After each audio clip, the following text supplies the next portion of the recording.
Hi, everybody.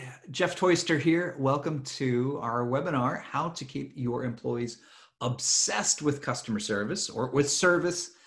Couldn't fit the whole customer bit on the title, but it's really how to keep everybody obsessed with customer service.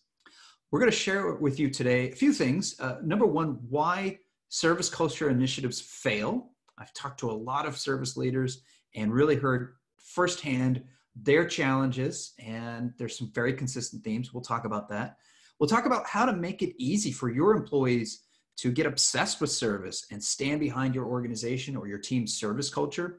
And I'll share with you some very practical tools that you can implement right away to improve your team's or your organization's level of obsession.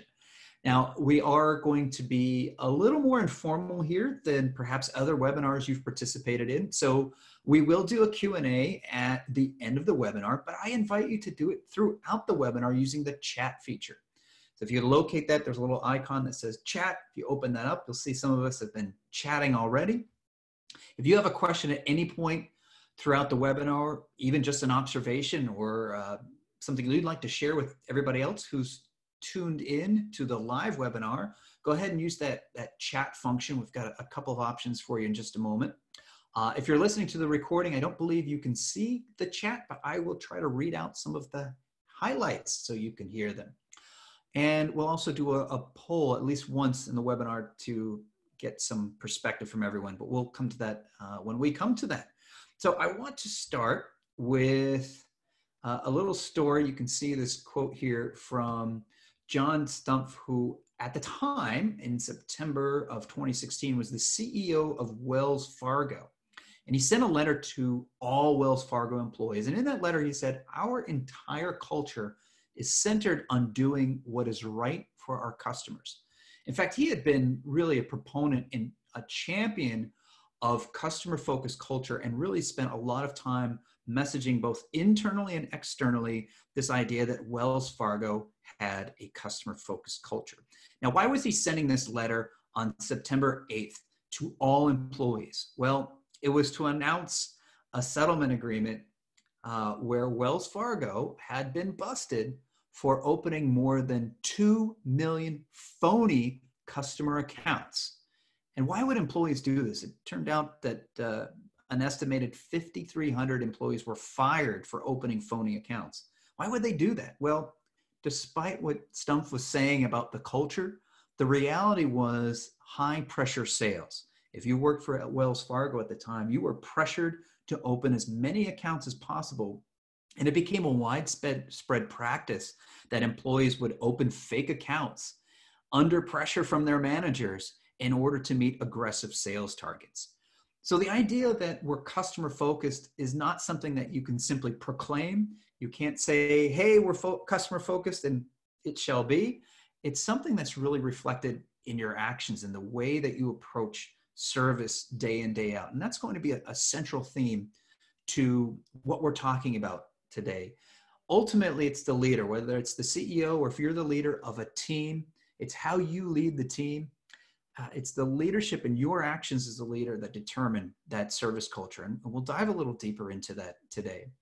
Now, I want to go on, if I can, and tell you a little bit about the beginning of my service culture journey.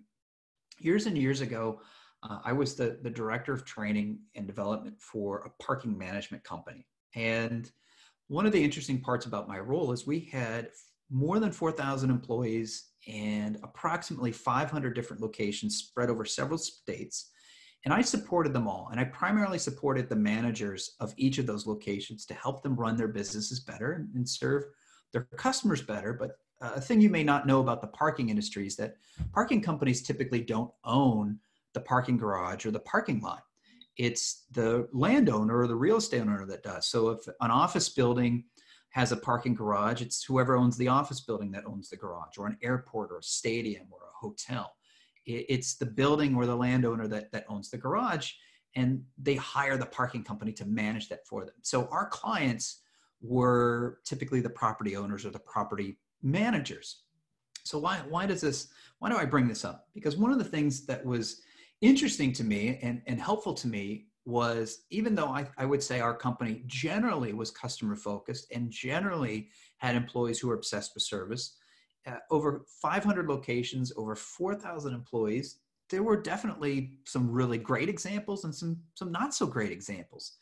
And one of the things that I discovered, and part of what I'll share with you today, is when service quality and client satisfaction was really high, there were some clear themes. Employees tended to know the customer service vision, but they also understood how their vision related to their day-to-day work. And they were also very well trained. Their managers spent a lot of time helping employees understand even basic things like our empowerment procedure, what employees were empowered to do if there was a service failure or a customer was upset, cleanliness standards, how to keep the parking facility clean, safety standards, how to prevent damage to clients' vehicles, particularly for our valet parking attendants. And the opposite was true. When our service quality and our client satisfaction was low, and frankly, our financial results were not what they should be at a particular location, it turns out the manager did not spend a lot of time talking about service. The employees didn't really know about that customer service vision, and they certainly didn't understand how they contributed to that vision. They looked at their job more as transactional, cashiering for paying customers or parking and unparking cars. So all that experience really taught me the value of having a customer-focused leader, and a leader who really focused daily on making it easy for employees to understand the customer service vision and how their job related to that. Now, a customer service vision is, for those of you who are not familiar with it, it is a shared definition of outstanding service that gets everyone on the same page. So I'm going to launch a poll here, and I'm going to ask you if your organization, or your choice, if your team has one of these customer service visions. And again, the definition is it's a clear statement that everyone understands that defines what outstanding service should look like. And your options here in the poll are yes, no, or I don't know, which means it could mean you have one or you don't have one, but certainly no one's aware of it. All right, we'll keep the poll going for just a few more seconds here as people are tuning in and getting a chance to vote, and then I'll share the results in just a moment. I'm quite impressed. So far, it looks like a majority of you have a customer service vision for either your team or your organization. Hey, bonus points. If you would like to share your customer service vision, I'd be anxious to see it. I'm always happy to see examples. Share it in the chat box. If you don't want to do that, that's okay, but I'd be curious to see what yours is. Okay, I'm going to end the poll now, and I think this allows me to share the results with you. Okay, so you can see how, for those of you who did participate, more than half of you have a customer service vision, which is fantastic. If you don't have one already, that is the very first step to getting your employees obsessed with service. We need to have a vision or a shared definition that everybody's focused on. And when we don't, the challenge is people might still agree that service is a priority, but they'll have a different definition or interpretation of what that should look like. So while we're not going into how to create one today, at the end of the webinar, I will share with you a toolkit that includes the same process I use to help companies and teams create a very clear customer service vision. And thank you for those who have shared yours. If you're reading the chat section here, what's cool about it, you'll notice the really strong visions, the ones that resonate, even if you don't know who the person is or what their business represents, the really strong visions have three characteristics. They're very simple and easy to understand. They're customer focused. And they also, the third criteria that I use is, do they reflect who we are now as well as who we want to be in the future? So excellent. Thank you for sharing some examples for those of you who are very willing to share that. Okay, so I'm going to get rid of this poll here, and I want to talk to you about a couple of organizations. And if you're not in the Western United States, you might not be familiar with InNOut. I imagine everyone here is familiar with McDonald's. So let me give you a real brief history lesson. InNOut and McDonald's actually have a lot of shared history. They both started in 1948 in Southern California as fast food hamburger restaurants. And both were credited with a lot of innovations in fast food customer service, especially at the time. The other thing that's very interesting to me is at one point in their history, the two companies shared these three words as a customer service vision: quality, service, cleanliness. Now, if you've been to a McDonald's, you might be scratching your head and saying, that doesn't really seem to be how they're operating there. McDonald's is, at one point in their history, really focused instead on rapid growth.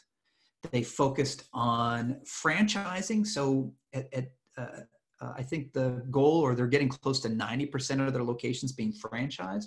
So they're really trying to be kind of a global brand, where InNOut has grown slowly since 1948 and is still just located predominantly in the Western United States.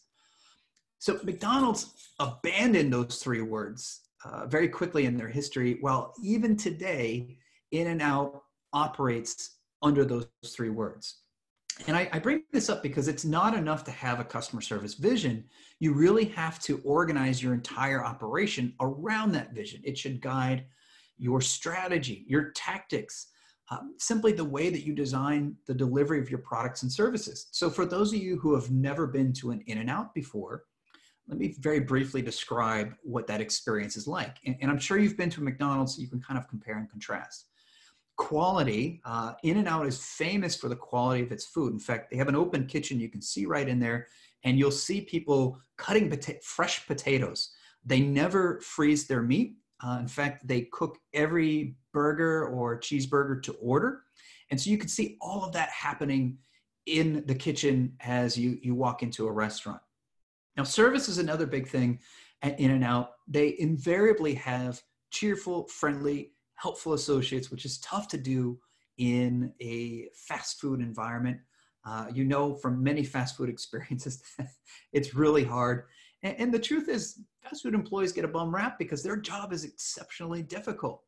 And they're held to really high standards without getting a lot of support. So I don't want to take it out just on the employees, but the way the employee experience is designed, it makes it difficult. InNOut really tries to create a lot of teamwork and clear responsibilities to make it easy for employees to deliver great service.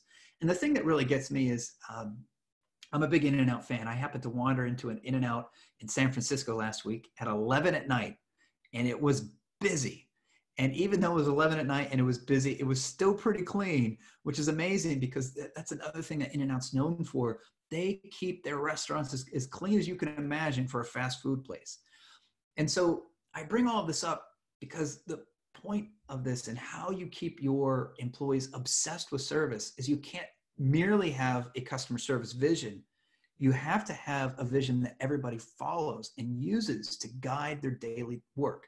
And that starts with you as a leader on making sure that the way we deliver our process, our products and services, our strategies, our tactics, even our daily messaging has to revolve around that vision.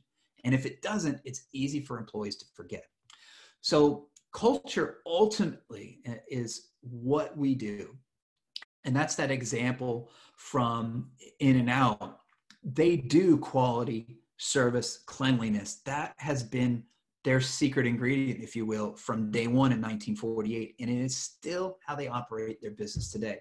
And that's a big reason why InNOut is consistently named one of the top fast food franchise. They're not a franchise. It's one of the fast food operators in terms of customer service. So I've told you about a company I'm a big fanatic about. I want to ask you, and this is via chat, if you will, what is one customer service or customer focused company that you admire? And for bonus points, tell me why you admire them. So I want to hear from you. I'll be quiet for just a moment to give you a chance to share via chat and have a look at what others are sharing via chat as well.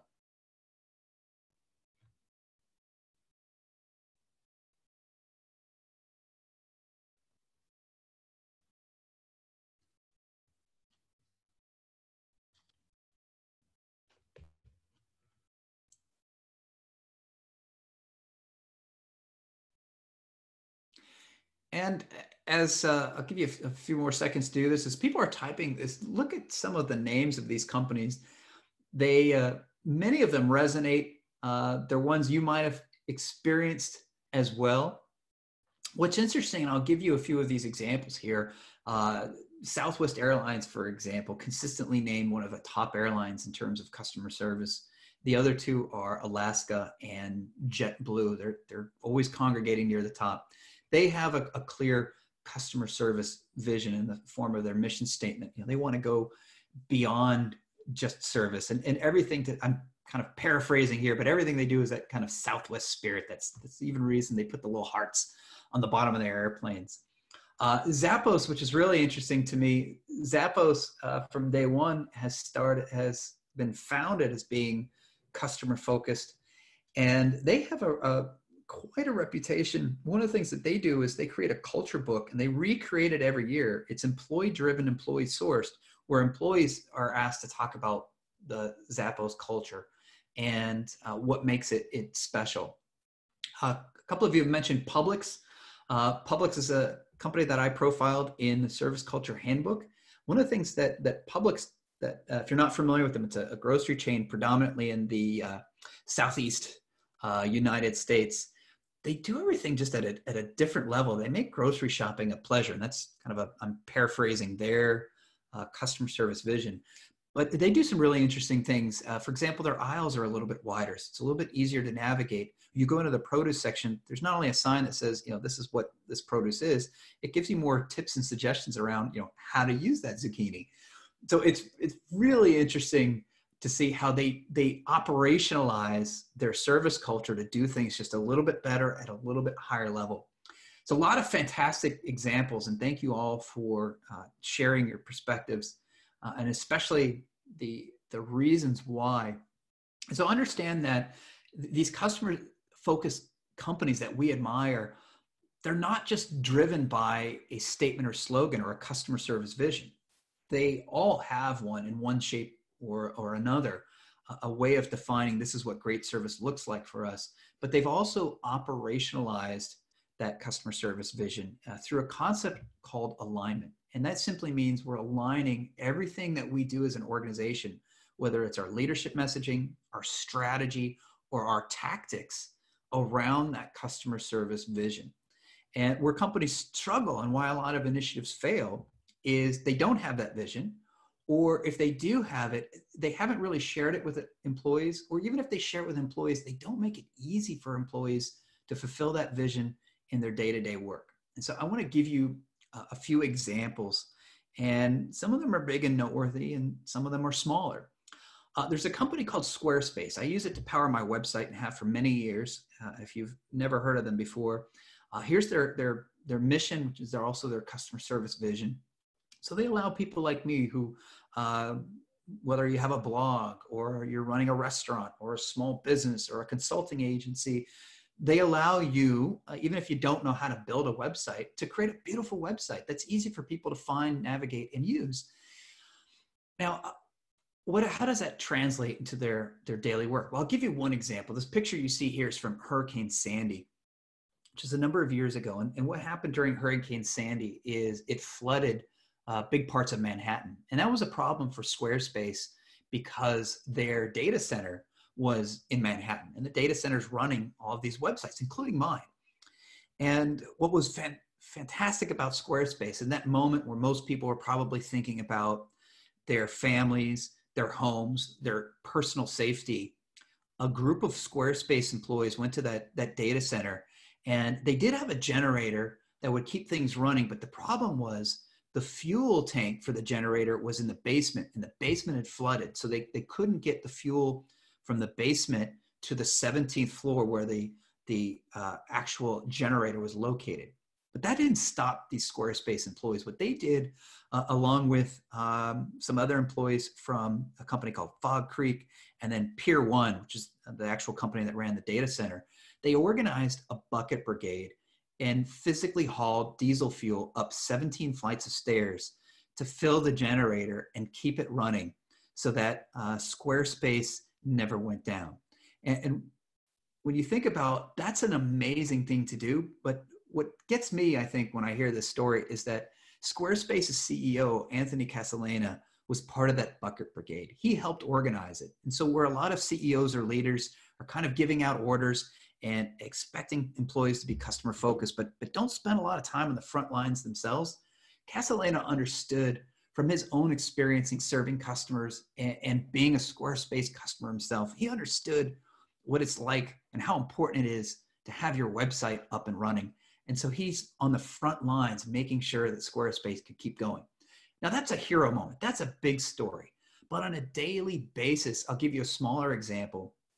Squarespace's support team, every member of that team has created their own Squarespace website. So they understand exactly what it's like to be a customer. And they primarily support their customers via email in a day and age where the average company responds to customer emails in 4 hours. Squarespace has been built to respond to customers in an hour, and frequently a lot less than that. And that's certainly been my own experiences. Often they're responding in just 15 minutes, which is from a phenomenal response time. But think about that from an employee perspective. You have to have the tools, resources, and staffing to be able to respond to your customers that quickly. It's not just a service-focused attitude for the frontline employee. They have to have a leader who's willing to invest in them and invest in the resources to allow them to do that. Now, I'll give you another example. Some of you, I'm just curious in the chat function here, if you've ever taken or been a part of the training course Fish, or maybe you've read the book Fish, and it's about this Pike Place Fish Market company, Pike Place Fish Company in the Pike Place Market in Seattle. Now, years ago, when I was working for that parking company, that was one of the training programs that we did, and I facilitated well over 100 fish training programs. So I think I think at one point I had the whole video memorized. But what's cool about Pike Place is, at the top of the screen here, you can see their customer service vision. I am world famous Pike Place Fish. But then below that, they have a number of, I guess you'd call them service standards or behavioral guidelines that help any employee who works there understand exactly how we execute that. So it's not enough to just have a customer service vision. You have to give your employees training on how to bring that to life. What does that look like? Now, this fish market is successful enough that they have a video, in fact, multiple videos now. They have kind of sequels to that original training program where you can see this. This picture here, it's not a stock photo. I took this picture in October, and you can see an employee engaging 2 guests and talking about fish. And that's what's pretty amazing to me. And look around, you see a lot of handwritten signs. This is not a huge technology-driven business. This is an app-driven. So it's not necessarily about technology always solving the issue or coming to the rescue. This is about people being put in the right place at the right time to succeed. And in this case, interacting with customers to help keep that vision alive of, I am world famous Pike Place Fish. And so I just see a comment there. I don't know if all of you have seen it in the chat box. Jennifer, your daughter was a guest star in the fish video that took place at a hospital. That's fantastic. Hopefully she had a good outcome as a patient, but just great to hear that personal connection as well. So thank you for sharing that. So I want to give you another example. This is another personal story of mine. I'm a huge REI fan. And if you're not familiar with REI, or if you've never shopped there before, REI is essentially a sporting goods retailer. They sell all kinds of gear that's really focused on the outdoors. So hiking, camping, kayaking, rock climbing, biking, you name it. They really are the place to go for that sort of gear. And here's their customer service vision. You can see it on the screen. And then the picture, that's me being kind of an REI fanboy. I had just completed a big hike and taken a picture. I went to San Jacinto Peak in San Diego, the San Jacinto Mountains, about 2 hours north of San Diego. And I'm decked out in gear that I got at REI. Now, the hike itself was kind of a big one for me, and it was a new trail. And here's an example of the service experience at REI. I go into REI before I go on this hike, and I explain, I'm going on a big hike. It's longer than I've been on. The weather when I start will probably be warm, and when I get to the top, it's going to be extremely cold. So there's a few challenges that I wanted to be prepared for. And the associate asked me a couple of questions, and when I described the hike, Instantly, he knew the hike I was talking about, even though it was 2 hours away from the REI store. He said, "Oh, you're going on the Cactus to Clouds hike. That's fantastic. I really enjoy that one. Let me share with you a few things you need to be aware of." And so he gave me some inside scoop. And how does REI do that? Well, they tend to hire people that really embrace the vision. They don't just hire anyone, maybe with retail experience or sporting goods experience. The people that REI hire love being outdoors. They're passionate about it. A lot of them are there, frankly, to get the REI discount so they can get their own gear. So at a personal level, the experiences that you have with REI are with a person, whether it's in person or if you have to contact them via social media or their contact center, which I have, you get people who are passionate about helping you enjoy the outdoors. But remember that, for the frontline employee to exhibit those behaviors, we have to have organizational alignment. We have to have leaders who promote that message. We have to have strategies around that message and tactics around that message. So if you notice, we have this opt outside hashtag here. REI, about 5 years ago, started doing something. They're going to do it again this year on Black Friday, the day after Thanksgiving in the US, which is the busiest retail day of the year. REI has made a strategic decision to close its doors. Not only that, they closed their website. They won't, in other words, they won't allow you, or they won't process payments for orders on Black Friday, the day after Thanksgiving in the US. And instead, what they've done is they encourage all of us to go outdoors and enjoy the outside with our families. And they've also taken it to the next level. Every REI employee gets paid that day, but they also don't get to come to work. They're asked to go outside as well. And so it's an incredible message, but it's something that goes beyond a couple of service tips that you expect your employees to follow.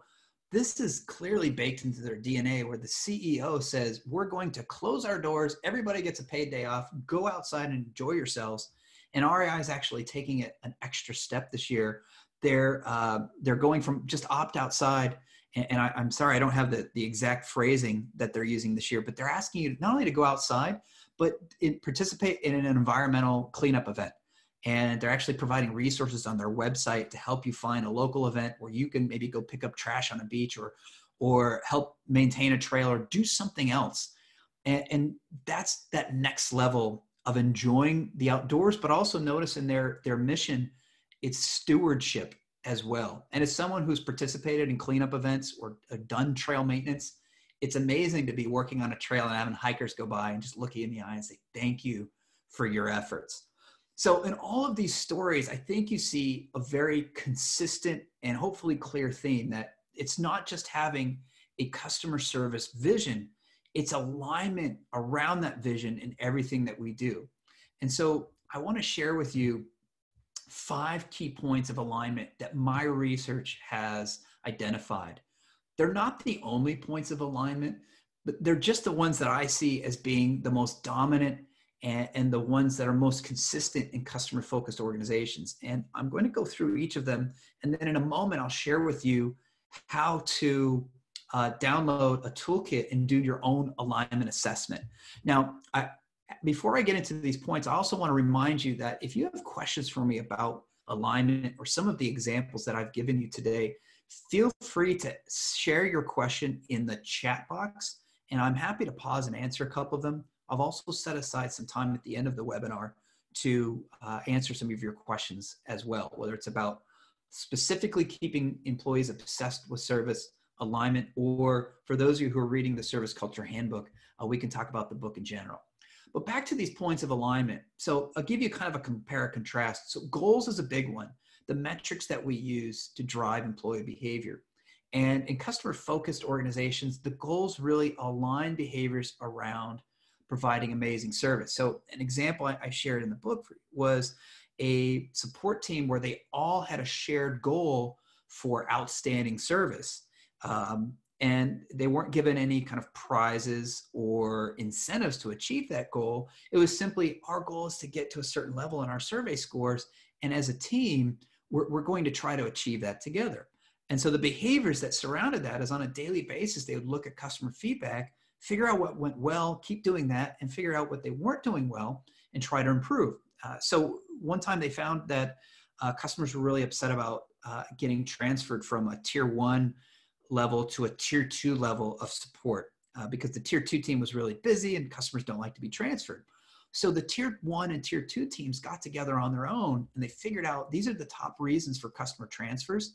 And of those, let's say top 10, here are 5 we could probably prevent just by providing a little more resource and information to the tier 1 team. So that's aligned customer-focused behavior. The opposite of that, I talked to a company that was in a similar industry, by the way, where they were giving individual tier 1 employees cash bonuses for maintaining a certain survey score each month. And the way that backfired was it rewarded very individual behavior. So these reps would deliberately avoid any angry customer. If they got an angry customer, they would transfer them to tier 2. So the tier 2 team would get stuck with the angry customer and stuck with the survey. And then if they had a happy customer, they would do everything they can to keep them happy, anticipating a really good survey score from that person. So that's how they got their $100 cash prize at the end of each month, which was the incentive. But they did it at the cost of the overall customer experience. And they did it in a way that went against what the company was looking for. Now, hiring is another great example. Several of you earlier mentioned Publix is a company that you admire. And I profiled Publix for their hiring practices in the Service Culture Handbook.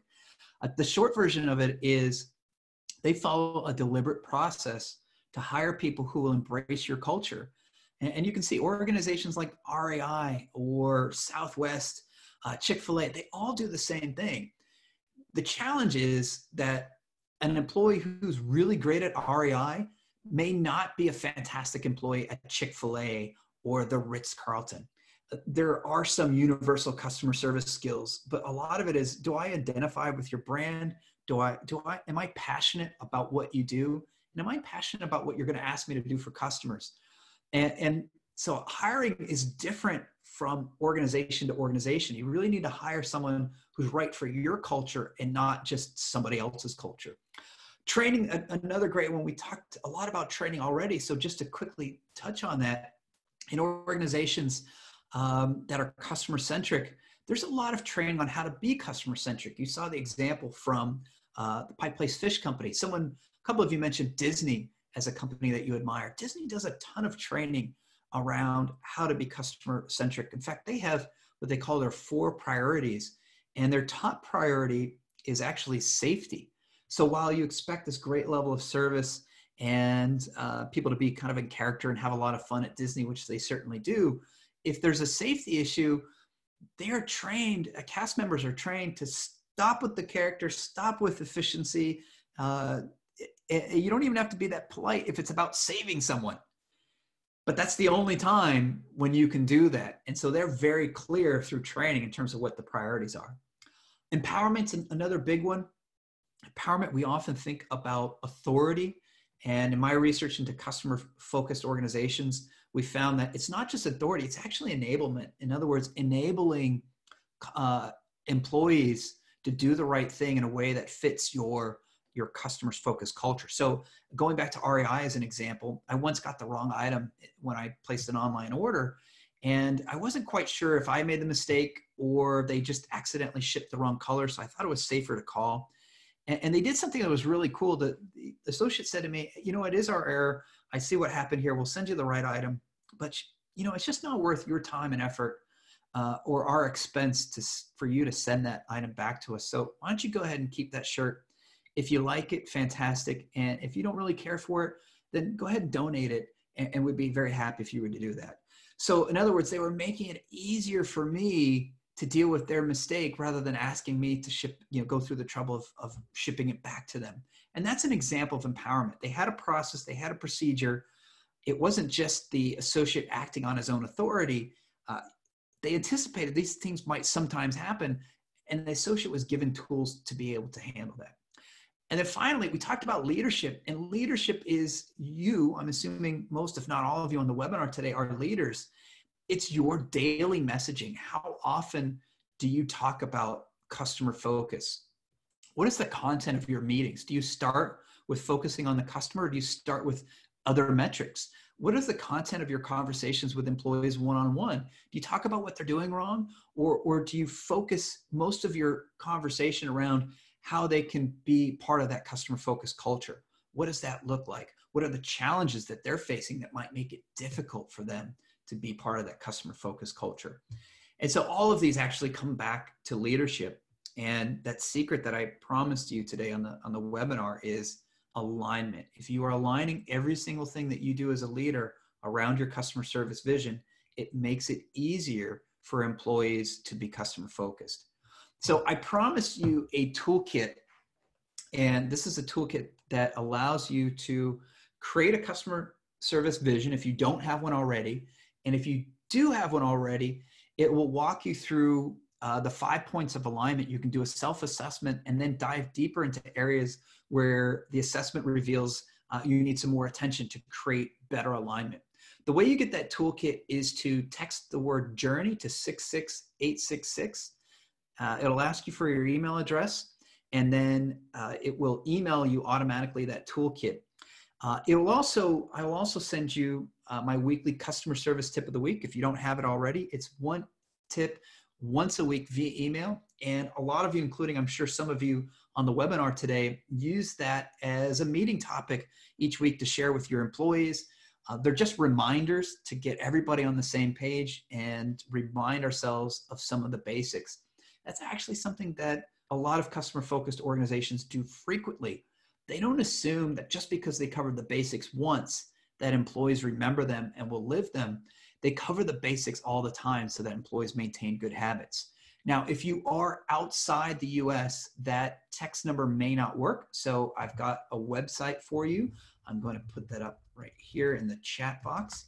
And the same thing will happen. That website will allow you to download the customer focused toolkit, as well as get the customer service tip of the week. It's basically my website, toystersolutions.com/journey. So I want to leave that up there, but I also want to see what questions you have as we're wrapping up our webinar. What can I answer for you about keeping your employees obsessed with service, or any of the other topics that we've talked about today? If you will, use that chat box to share whatever questions you have with me, and we'll take it from there. I'll give you a second to type.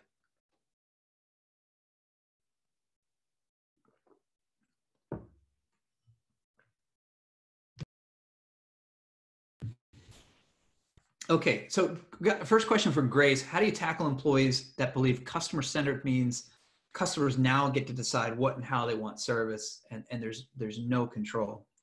And so sorry, Grace, I should reiterate it to anyone. If you use the chat box, everyone can see the question that you shared. If you have a question you want to ask more anonymously, you can use the Q&A function. So I'll keep that open on my side just to see it.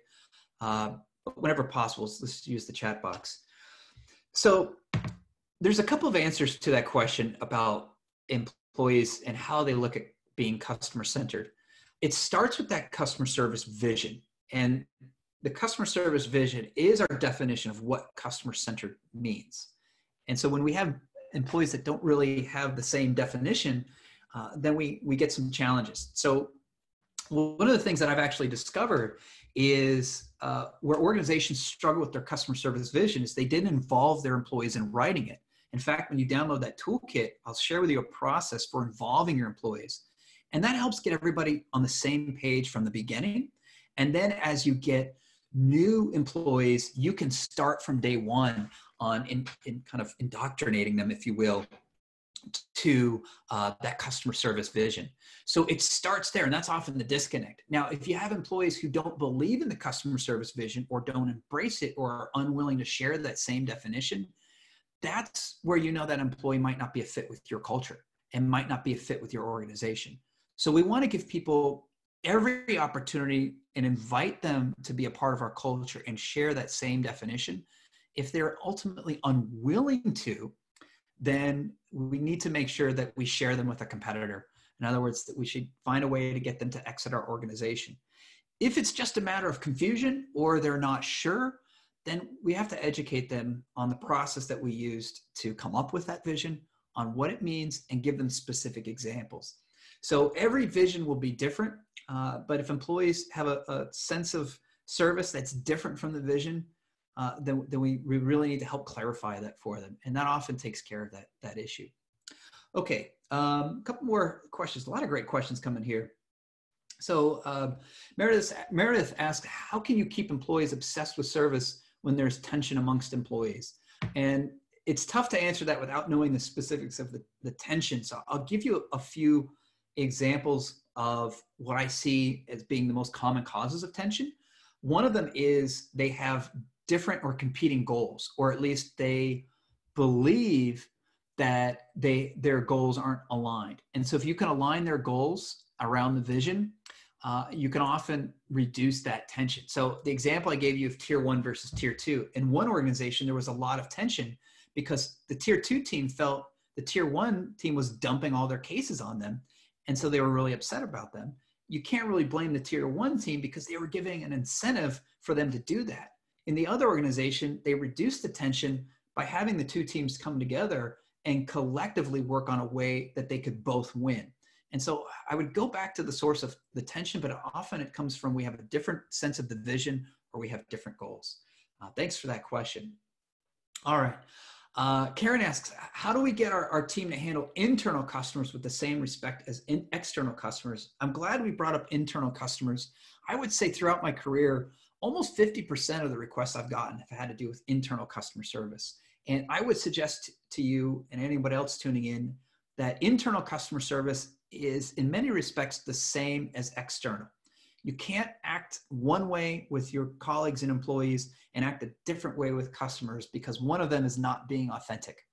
And so with internal customer service, we need to make sure our customer service vision applies in some way to internal customer service. I've worked with organizations where we have helped everybody embrace their role with the overarching customer service vision. And if there's not been an overarching customer service vision, we've created one for internal teams. So if we have a struggle with internal service, it's often because we don't have a customer service vision that employees understand and understand how they contribute to.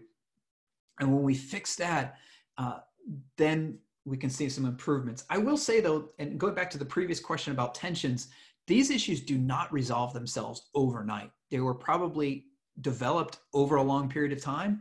And so sometimes it will take a long period of time and a lot of employee involvement and collaboration to walk them back and start changing your culture. Culture is really what we do. It's the behaviors that are ingrained in our habits. So often as leaders, we have to be really patient when we're trying to get those habits to change. So it won't change overnight. Fantastic questions. We've got quite a few more. I've got one here. How do you motivate employees who've been doing the same job for a long time, don't see the benefit of improvement? And kind of a corollary to that, so I want to try to answer these at the same time. How do you work with union employees who don't feel that going above and beyond feel that going above and beyond is outside of the job responsibilities? So the union part is really clear. If there's a union contract that spells out exactly what their job is and what it isn't, that goes back to the contracting phase. And unfortunately, in a unionized collective environment, employees do have the ability to say, you know what, our contract says we don't have to do that, so I'm not going to do that. So it goes to the negotiation phase. That said, though, I think a lot of employees want to do a great job. The challenge is people who have been doing it for a long time, if they've been allowed to do it a certain way, change is painful. And often we have to slowly help them navigate that change. And they have to understand why they should change, what's in it for them. Now, there's a few ways that you can go about doing this. It starts again with creating a customer service vision that is in part, it's co-created with employee involvement. And so that often will help even our veteran employees get more motivated when they do that. It also goes back to this concept of alignment. If we create job responsibilities that make it easy for them to do a great job, it's more likely that they're going to want to do it. But one of the common complaints I've heard from long-term employees is that customer focus is pushed down on them like it's a frontline issue, and they don't see that their senior leaders are really customer focused themselves. And so when you see senior leaders acting in a customer-focused way, when they make strategic decisions, when they come to those frontline employees and say, what resources do you need to do your job better and more effectively? That's when those frontline employees, those long-termers, get excited because they see that it feels like finally someone's willing to take some action. So I hope that answers your question. There's a few different ways to go about it, but you really need to collaborate with those employees and find ways to get them involved. All right, such great questions here. So one of the questions we get is how can we reinforce our customer-focused culture in ways other than training? And training is really interesting in how people define it. I think we think about training as something that's formal, and actually most of what we learn is informal. And so I would say that all of our leadership messages are in some way training. I would also say that when you are empowering your employees and designing their job responsibilities, that's reinforcing the customer-focused culture. So if you, for example, you're in a contact center environment and you say to your employees, I want you to go above and beyond, but you know what? You only get 5 minutes on average for every call. Well, that sends a message to the employees that I'm going to get dinged if I go over 5 minutes. I don't have time to go above and beyond, so I'm just going to focus on the 5 minutes. If, on the other hand, you say, you know what, we want you to really do whatever it takes to make sure that customer doesn't have to call again. And we certainly don't want you to waste time, but if the customer needs your help, be there for them. And we're not going to hold you accountable for a certain length of time. We just want you to make sure that customer has a great experience and doesn't have to call again. When you change their job responsibilities, that naturally nudges them into being more customer focused. I talked to a leader at a utility company just recently, and he was concerned because his employees were really abrupt with customers. And he was asking me for training.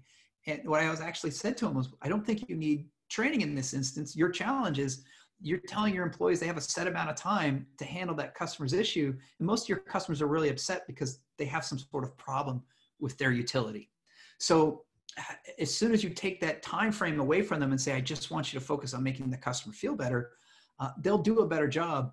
And counterintuitively, they'll probably, on average, take less time to do it because when customers are upset, they tend to drag out the conversation a lot longer. So excellent question. I hope that answers it. It's all of those pieces of alignment that make it easier for employees to be customer focused, not just training.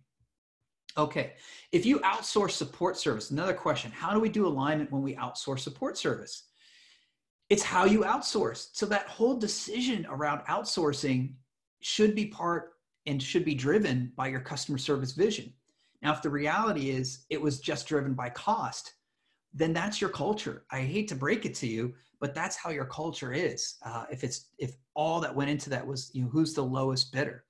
If, on the other hand, there's other things that go into play with that outsourcing decision, I can tell you that customer-focused outsourcers, and I've talked to a number of them, the ones who are customer-focused, they will do a lot to learn about your specific culture, and they will do what they can to help their agents emulate that. So I talked to someone earlier this week, for example, and they will ask, as an outsourcer, they will ask the client to come visit them to help them create the new hire and onboarding training if the client doesn't have one already, to give specific feedback on how to be more aligned with the brand and the organization's culture. And they'll even ask the client to send them swag so that their agents who are supporting that particular customer can feel as though they are part of the team. And so when you have an outsourcer doing all of those things, it's easier to do it. But if you have an outsourcer that's just, hey, these are the rules we're going to go by and we're going to keep costs low, unfortunately, that is a cultural decision that will influence customer support. Excellent questions here. All right, I got a few more. You're really keeping me going with these, so thank you so much for all of your questions today. Jennifer asks, what if the person not living up to the culture is a higher up manager? Are there ways to get them on board? I wish I had an answer to this one, and unfortunately, I don't. And the reason is I found that customer focus can only rise to the level that you have leadership support. And so I have not consistently been able to get upper level leaders on board who weren't already. There's a couple of things you can do though. One is you can control with whatever is within your sphere of influence and make that team or that department or that unit as customer focused as possible.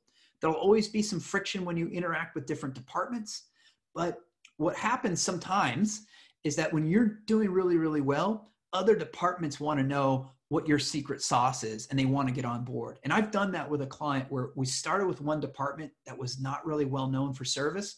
They became legendary over about a year of really working intently. And then suddenly all these other departments wanted to jump on board and do what they were doing. The senior leader never fully embraced it, but he did end up giving other departments budget and permission to engage in their own service initiatives. The other thing that I would say to you is senior executives want two things, and we need to provide them with both of these if we want to get them on board for anything. The first is they want the data. They want real numbers, and they don't really want numbers from like a consultant like me. In general, bad service costs companies billions every year, because those numbers are too vague. They want numbers that say, here's how much service failures are costing our company. And if we spent X, this is how we could fix it. And that would save us Y. So if you can give your senior leaders specific numbers, you're going to get more buy-in. The other thing though, is they want stories and specific examples. So if you can get those senior leaders to actually talk to customers or hear directly from customers who are upset about a lack of customer focus, when that becomes personal, you're more likely to get some movement. But that's a real tough one. All right. Got a couple other ones here that I want to talk about here. One of the questions we have is, how do you recommend engaging your clients' employees when you aren't able to directly train them? You're only able to provide training tools, but there's still a disconnect or even a disinterest. So if these are your clients, then your goal is to support them. And so what I would start with is I would look at my client, the one who's sending me the checks and signing the contract, and clearly understand their expectations and work from there.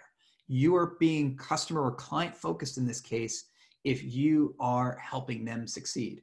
And sometimes you'll find that holding their own employees accountable is not something they're interested in doing. And other times you'll find they want their employees to do a great job, but they just don't have any data as to why they're not. And then it's up to you to work with them to do that. I'll give you one example. It was an odd case for me. I was hired to do customer service training, and I wanted to really work with my client to measure customer service and do a lot of follow-up activities to really see how things are going. And I got a lot of pushback on that. And I finally talked to the CEO of the company. I said, help me understand your objectives behind this training. And what he said to me was very interesting. He said, we've never done formal training before, and we're about to go through a comprehensive process improvement initiative that will involve a lot of training. And I simply want my employees to have a good experience so that when we start doing this real meaty process improvement stuff, that they look at training as a positive thing and they don't look at it as negative or a waste of time. And so my number one goal for these training sessions is for them to have fun and to look at it as something that's positive. But I don't want to invest in a lot of the follow-up because we're going to do that with this other initiative. So once I heard from the CEO exactly why he was pushing back on some of my suggestions, I was better able to support him. So hopefully that answers your question there. All right, a couple of more questions as we wrap up. Jamie says, we're working in hospitality. It's sometimes difficult to keep everyone energized when the business is in high force. I guess when we're busy, right? Any recommendations, books, et cetera, great motivational exercises for pre-shifts?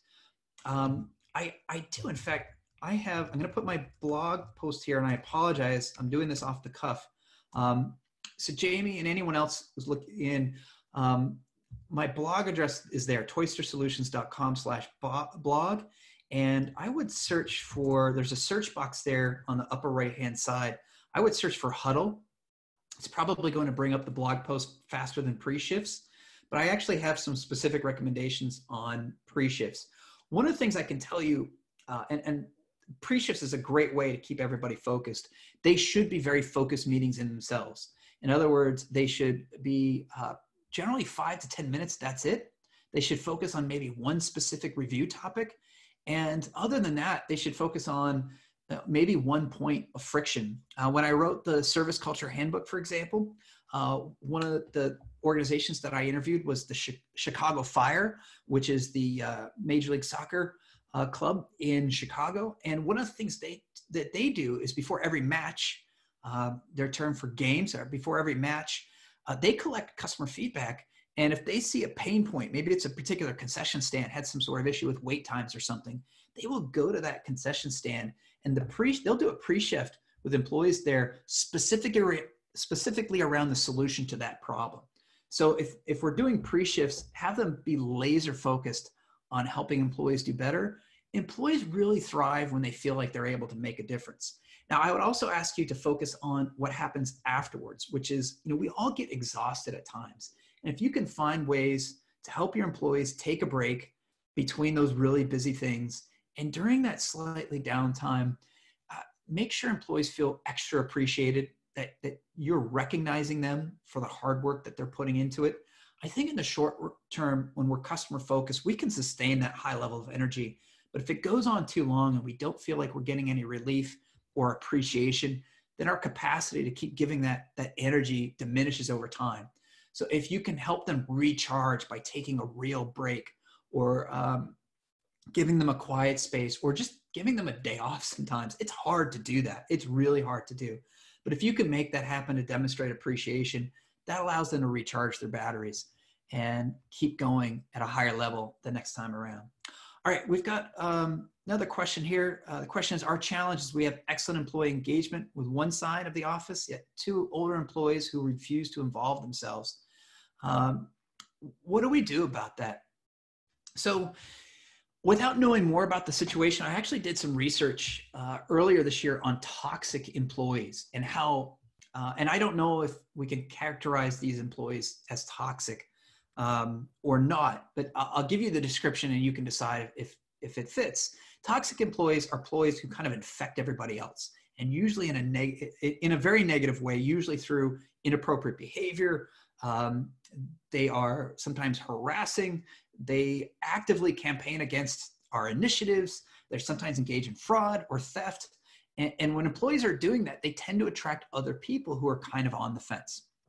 And when you have employees that rise to that level of toxic behavior, the most important thing you can do is document exactly what they're doing wrong, be crystal clear that it's not acceptable. And if they continue to do that, to terminate them as quickly as possible. That's really tough to do, especially when you have people that have been there for a long period of time. But if you don't do that, your other employees will see that behavior is acceptable, and they're more likely to engage in that behavior themselves.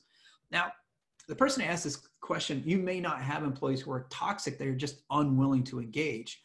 And in that case, there's a couple of things that you can do. One is we go back to enrolling them and inviting them to be a part of that. And that often is a way of kind of breaking the chain. Now, if they've been there a long time, it's going to take a lot of work, but if you're patient, you'll start being rewarded. If, on the other hand, they absolutely refuse to engage, to do what's asked of them, then at some point you have to make it clear what's required, what is the bare minimum to keep your job and be in good standing. And if they consistently fall below that, I'm sure your organization has a process to get them there. It's tougher to do. It takes more documentation, takes more serious conversations with a long-term employee. But if you have people that undermine your service culture and you allow them to continue to be there, then it's going to be really hard to get the rest of your employees on board. Phew, I can't remember answering so many fantastic questions. I really appreciate it. So I want to end with this. I'm going to put my contact information on here. Our time is now up, but you can reach out to me if you think of any other questions. Thanks for making this hour just absolutely fly by. I had so much fun. I hope you did as well, and that you got something out of being here today. Thanks for those of you who are reading the book. For those of you who spent some time with me today, please follow with me with whatever questions you have. I will send you tomorrow a recording to this webinar, and I hope you have a fantastic day. Thank you so much.